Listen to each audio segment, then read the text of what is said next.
दिवस आहे. एक ज्येष्ठ नेते आहेत महाराष्ट्र राज्यातले, तुम्ही ट्विट देखील करून त्यांना शुभेच्छा दिलेल्या आहेत. आदरणीय शरदचंद्र पवार साहेबांना आज वाढदिवसाच्या शुभेच्छा मी ट्विटद्वारे दिलेल्या आहेत.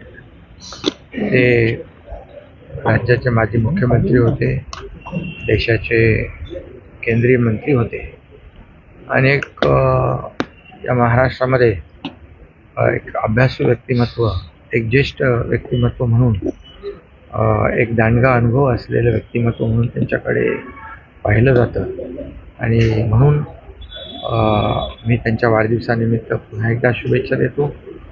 त्यांना सुदृढ आयुष्य, दीर्घायुष्य लाभो आणि त्यांना पुढील वाटचालीत देखील खूप खूप त्यांना शुभेच्छा.